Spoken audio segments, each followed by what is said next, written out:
Howdy, friends. How are you this evening?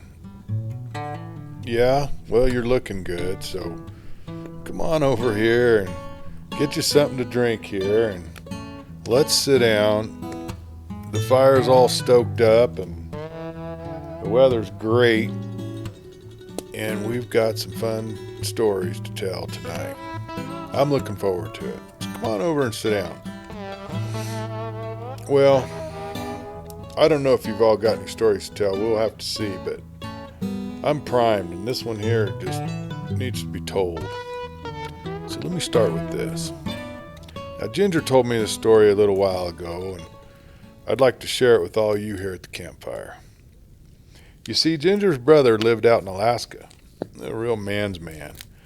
He moved there as a young man to get away from civilization, as he called it. Her brother Carl, he was an avid hunter, he was an avid fisherman, and a sportsman all around. He loved the outdoors and was proud of his guns, his boats, and his trophies.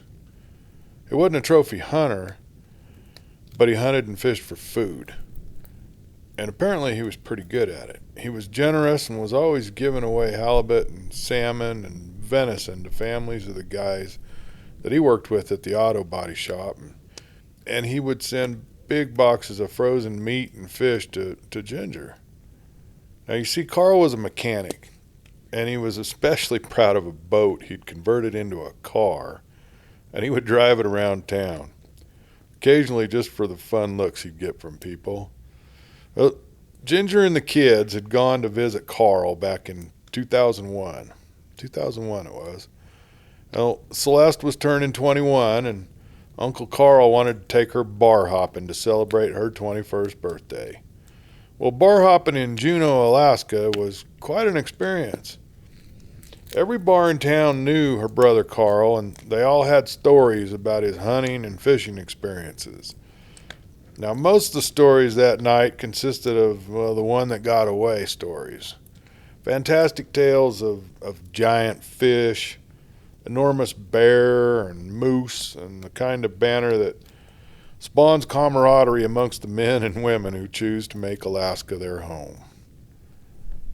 There was a favorite story about a salmon that was the biggest salmon ever caught in Alaska, that pulled Carl from one end of the bay to the other, fighting and pulling on that line for nearly an hour. But although they all sounded like tall tales, Carl had the pictures to prove it. But one story stands out above the others, and this is the one I want to tell you about tonight. Okay? Now, they were in the Red Dog Saloon. Just about anyone who's ever been to Juneau has either seen or been in the Red Dog. The walls of the place are adorned with an elaborate collection of, well, animal heads and memorabilia, including a pistol left by Wyatt Earp himself when he passed through town. And it's one of the oldest drinking establishments in Juneau. Oh, if that place could talk. Well, they're famous for the drink called a duck fart. And Carl wanted that to be Celeste's first drink on her 21st. What an uncle to have, huh? Well, there was an old grizzled man sitting on a bar stool. Not only did he have the complexion of a man who has spent many, many years outdoors, he had the nickname to go with it. Old Grizz, they called him. Well, no one but old Grizz ever sat on that particular stool. It was designated his property, and he had sat on that bar stool every night for 50-some years, trying to drink away his memories. Well, Ginger took one look at the guy and knew that he'd have some mighty good stories to tell. She was right. So while Carl was teaching Celeste how to shoot pool, Ginger sat down and she listened to the amazing stories this old guy had. Now, old Grizz, he'd been a fur trader and a prospector. He was used to harsh winters. But one year in particular, the winter was extreme. The blizzard was so bad and lasted for so many days that old Grizz couldn't leave his cabin. He was marooned, without any chance of sledding out until spring. Well, luckily he had enough of a winter store of food to keep himself and his dogs alive. So he had fish hanging out on drying racks outside the front door, and he had venison and caribou meat stored in a frozen ice igloo outside. So on this one particular day, deep in winter, with the blizzard blowing so hard you couldn't even see a few steps in front of you. Have you ever been in anything like that, folks? Well, it's pretty serious. He tied a rope around his waist and he attached it to the hook on the outside of the cabin there by the door, so he wouldn't become disoriented in the snow. He'd known men, they'd left their cabin in the winter and died only yards away in a snowbank because they couldn't see through the thick snow. And they couldn't find their way back to the cabin because they'd become disoriented, wandered away from their cabin. Well, he was worried about his dogs. See, they'd been barking furiously, and he heard cries as if one of them was hurt. If you know a man in Alaska and he's got dogs, why they're real important. So he figured he'd better find out what was going on. He figured it was probably a bear and had his hunting rifle with him just in case. So when he got to his dog shed, he could tell there'd been something outside. Not only were the dogs on high alert, but there was tracks in the snow and disturbed snow all around the enclosure. See, whatever it was, it ripped a huge hole in one side of the enclosure, and one of his sled dogs was missing. Now, there was a considerable amount of blood, and the rest of the dogs were, well, they were obviously scared. The snow was too deep to get a clear sight of the tracks, but he still assumed it must be a very large bear, probably a grizzly. He followed the tracks over to the igloo enclosure where he kept all his frozen meat and saw that it too had been mangled and a good portion of the meat was gone. Whatever this was, it was strong. So he went back to the dogs and he brought them into the cabin where they'd be safe. He got a couple more guns out and ready. He didn't know if this bear would be coming back, and he wanted to make sure he was ready for it. There was no sense in going out to hunt it with the snow falling this hard. The tracks would soon be covered in fresh snow. Well, the evening passed with no new trouble, and soon the dogs were curled up, sound asleep in front of the fire. Just as a good dog should be. Old Grizz cooked some dinner and set off to read for a bit by the light of the oil lamp. Then he dozed off to sleep. Well, early the next morning, the dogs started barking like crazy. Old Grizz, he jumped out of bed, grabbed his rifle, and then another gun, and then he went to the door. His dogs pushed past him to get out and go after whatever was out there. With his rifle at the ready, he stepped out onto the porch and saw that the dogs had chased it out to tree line. In old Grizz's words, it was the biggest damn bar I'd ever seen. Only it was running on two legs. Now, I know bears don't rise up on two legs unless they're trying to attack or showing off to attract a mate. They don't just run away on two legs. Old Grizz yelled as loud as he could at the retreating creature and then called his dogs back. So on the porch, he could see that some of the fish that had been hanging there was gone. They pulled down the rest of the meat and brought it into the cabin, then brought the dogs in. The rest of the day he sat in a chair right there next to the window, watching to see if this thing came back, but it didn't. So the next couple days were clear, so he got the fence enclosure fixed around his dog shed, and he went up to the ice igloo to see if he could salvage any of the meat there. What he found was something very interesting. As he was digging through the snow with his ice pick and his shovel, he hit something hard and unusual. After some digging, he brought forth an object which at first glance appeared to be a butcher's knife. Now, the ice was compacted around the blade, and he could see that it was not actually a butcher's knife, but some kind of curious blade and very dark in color, kind of like black ice, black obsidian, he thought. Well, he removed his gloves and he dug at the ice with his fingernails and decided to bring it back to the cabin to look at it closer. In the warmth of the cabin, he was able to chip away the ice that was encrusted on it and found that the knife was all in one piece, no handle. Both edges were sharp, and the end was pointed like a dagger, and it certainly was not steel. It looked to be solid obsidian, but as he washed away the hardened debris on the knife, he realized that the black was actually dried blood, so encrusted that it was nearly like a veneer. Underneath that, the knife was a creamy yellow color. Well, upon careful inspection, he knew the knife was made of ivory. Not the kind of ivory you've probably acquainted with, but a much coarser grain than any ivory he'd ever seen.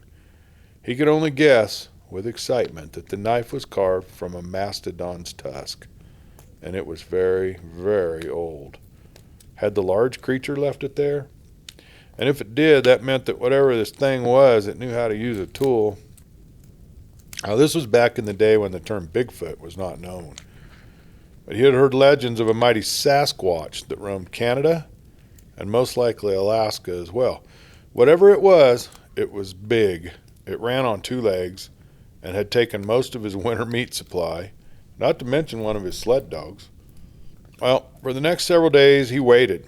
He waited for that large creature to return. There wasn't no sign of it, though. He knew he had to make a trip to the village to restock his supplies, but he didn't feel comfortable leaving the cabin unmanned. He'd take his dogs and the sled with him, but he knew he might return to a destroyed cabin.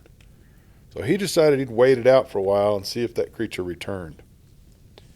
Oh, about 2 weeks later, the dogs were barking furiously. Old Grizz grabbed his guns and went outside. There on the edge of the trees, he could make out a figure of a very, very large creature, about 7, maybe 8 feet tall. It was walking through the snow towards the dogs. So he raised his rifle and he took a shot. Now, he was pretty sure he hit that creature when he heard an outrageously loud roar and the thing turned and it fled. So he emptied a couple more rounds in that direction for, why not? And then cautiously started following the tracks. Okay, this is nervy here. There was fresh blood, so he knew that he'd at least wounded it. Now, he followed the tracks for several miles, he said, till he went up and over a ridge, and that's where he lost the track, in the thin snow. He never saw the critter again, so he assumes his shot was eventually fatal. It looked like it was a solid hit. Now, he went on to the village to gather supplies and told a few of the old-timers there about his experience. Of course, the guys didn't believe him until he brought out the knife and showed him that mysterious blade. Now, on the night Ginger met old Grizz in the bar, he had a fancy scabbard hanging from his belt, and in which he proceeded to pull out the blade, and he showed it to her. She said it was crudely carved, obviously chipped from bone or tusk, and yellow as you'd expect old ivory to be. But the story doesn't end there. A few years later, old Grizz had invited Carl to go bear hunting with him on Kodiak Island. Now, that would be a heck of a hunt to be on, huh? They both were lucky enough to get a tag. Kodiak bears are the heaviest bears in the world. A large male can stand over 10 foot when on his hind legs and 5 foot when on all fours. They weigh up to 1,500 pounds. The females are maybe 20% smaller and 30% lighter than the males. They are a subspecies of the Alaskan brown bear or the grizzly and larger than a polar bear. These bears live exclusively on the islands in the Kodiak archipelago, which have been isolated from other bears for like 12,000 years since last ice age. The bear population's thriving. That's the good news. And the hunters kill about 180 Kodiaks every year. About 5,000 hunters apply each year for a chance at the 496 bear permits that are available. Now, the hunters who are not residents of Alaska, say they're from another state, lower 48 they call it, they have to hire a professional guide, and that could cost you $21,000 or so.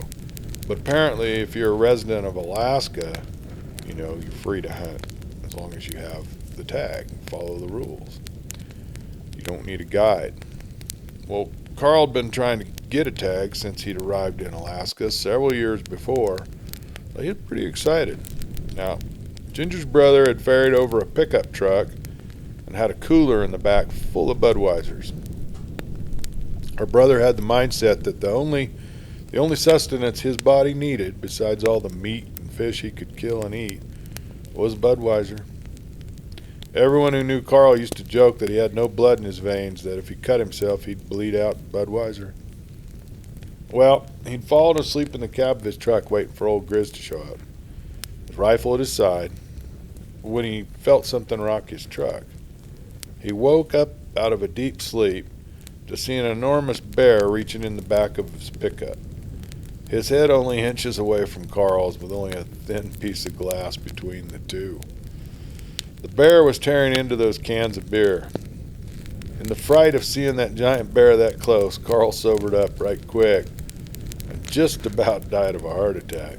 Well, he grabbed his rifle, but didn't know if it was smarter to call attention to himself by shooting or just keep perfectly still, hoping the bear didn't notice him. Well, the bear turned and ran off, and Carl didn't get a good shot, but he did take a good picture. And all the guys at the bar that night got a good laugh out of Carl's story. The next morning, old Grizz had arrived, and both the guys took off to find Carl's bear. They headed north toward the glacier. They could see it winding up the side of the hill until it went out of sight through a cleft about 1,000 feet up. They'd climbed that hill maybe 100 feet, following the edge of the glacier, when they caught sight of a dark blotch on the edge of the ice. They quietly got a bit closer to where they could get it in their sights and raised their rifles. Only what they saw there wasn't a bear at all. No, it looked far more like a giant ape. It stood on two legs and was covered with dark brown hair. Its face was flatter than an ape's. The forehead and chin were more pronounced. The nose was flat, but it didn't look like a gorilla, but more like a giant man with a hairy face. They both had a good look at the creature. His eyes were wide open, glaring and staring at the two men. The thick lips parted to show the nastiest set of fangs they ever saw in the mouth of man or beast. Well, they just stood there stunned, looking at this beast, not believing their eyes. Well, it turned and ran off, leaving both men standing there in shock and confusion. Well, all the way back to the truck, Carl and old Grizz talked about what they'd seen and whether they would ever tell anybody about it. They both knew no one would believe them, but old Grizz remembers Carl saying, "Damn, I should have taken a picture." Both old Grizz and Carl have passed on now, and I know both of them are up there, looking down on us and smiling as we tell their story. And that's kind of what these campfire stories are all about. They're about remembering old experiences that we had with friends and family, and a lot of those family and friends are gone now. They're not with us here anymore. So it's a good way to remember, and it's a good way to laugh, and sometimes maybe even get a tear about really special people, special enough to remember them in this way with a story. And I think that's a great way to honor someone that you cared about. Many of them did amazing things, and I think this is how we honor them best. So let's do it again. Let's do it again real soon. Come on down and see me around the campfire again, and we'll have some coffee and maybe even a little whiskey, and we'll enjoy the company. Until then, this is Clay Steele.